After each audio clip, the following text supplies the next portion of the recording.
Саламаттык сактоо жана социалдык өнүктүрүү министри Алымкадыр Бейшеналиев Ысык Көл облусуна болгон иш сапарынын алкагында 27 сентябрда Чолпон Ата шаарындагы каражаттын жоктугунан токтоп калган ден соолук медициналык реабилитациялык комплексинде оңдоо иштеринин жүрүшү, курулуш жана техникалык абалы менен таанышты. Саламаттык сактоо министрлигинин басма сөз кызматы билдиргендей, комплекстин директору Тилек Маткеримова ден соолук МРКнын амбулатордук имараттарынын базасында ушул жылдын 8 сентябрында ачылган инновациялык кардиохирургия борбору экени жана ийгиликтүү иштеп жатканын билдирди. Ошондой эле дагы бир имаратты оңдоо иштери жергиликтүү инвесторлордун эсебинен уланууда. Жалпысынан ден соолук курулушун аяктоо үчүн 1 миллиард сомдон ашык каражат талап кылынган дейт ал. Бейшеналиев билдиргендей, учурда Саламаттык сактоо министрлиги оңдоону аяктоо үчүн кошумча акча чогултуунун үстүндө иштеп жатат. Комплекстин ишке берилиши президент Садыр Жапаровдун көзөмөлүндө. Белгиленгендей, бардык курулуш иштери аяктагандан кийин борбор республиканын бардык булуң бурчунан гана эмес, чет өлкөдөн келген балдарды да кабыл алат. Булак Акипресс. Ташиев күйүүчү май 50 сомго жетпеген баада сатылышы керек болчу. Атайын кызмат Кыргызстанга күйүүчү май ташыган мафиянын изине түшкөнү маалым болду. Ал бул тууралуу улуттук коопсуздук боюнча мамлекеттик комитеттин төрагасы Камчыбек Ташиев Алай районунда УКМКнын жаңы имаратынын ачылыш аземинде айтты. Бүгүнкү күндө күйүүчү май 56-58 сомдон сатылууда. Бирок 50 сомго жетпеген баада сатылышы керек экен. Муну мамлекетте жетекчилер да эч ким караган эмес. Биз азыр ошого багытталдык, деди Ташиев. Булак аргумент. Үнөмдөө үчүн өлкөдө кафелердин, көчөлөрдүн жана жарнактардын чырактары өчүрүлөт.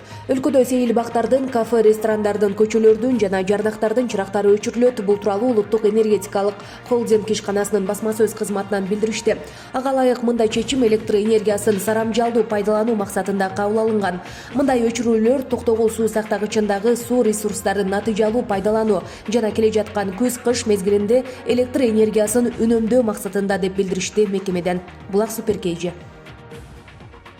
Ошто 22 жаштагы кыз киши өлтүрүүгө шектелип кармалды. Ал маркум менен кафеде чогуу отурган. Ошто 22 жаштагы кыз киши өлтүрүүгө шектелүүдө. Бул туурасында Ош шаардык ички иштер башкармалыгынын маалымат кызматы тарабынан маалым болду. Мекемеден билдиришкендей, окуя 28 сентябрга караган түнү болгон. Анда сааты 2:55-те Ош шаардык ички иштер бөлүмүнө Ош облустары аралык бириккен клиникалык ооруканасынан кабар келип түшкөн. Кенч кафесинин алдындагы аянтта кебетеси азиялык болгон 35-40 жаш чамасындагы Мирбек аттуу киши сол бутунан жаракат алып ооруканага кайрылган. Ыкчам тергөө тобу ооруканага барган кезде жабырлануучу каза болуп калгандыгы аныкталган. Бул факты кылмыштардын жана жоруктардын бирдиктүү реестрине 138-берене менен катталып, сотко чейинки өндүрүшкө алынган. Ошол күнү маркум кафеде эки кыздар менен отуруп, өз ара сөз талашып, урушуп кетишип, кафеден сыртка чыгышкан. Ал кыздардын бирөөсү мас абалда болуп, маркумдун бутуна колундагы бүктөмө бычагы менен бир жолу сайып жибергени аныкталган.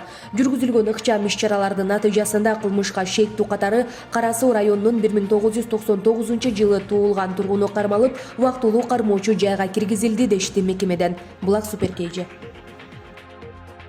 Нисахар теледолбоорунун автору Эрулан Кокулов парламенттик шайлоого депутаттыкка талапкерлигин көрсөтөрдөн мурда элдин пикири менен эсептешет. Бул тууралуу ал социалдык тармактагы баракчасы аркылуу видео кайрылуу жолдоду.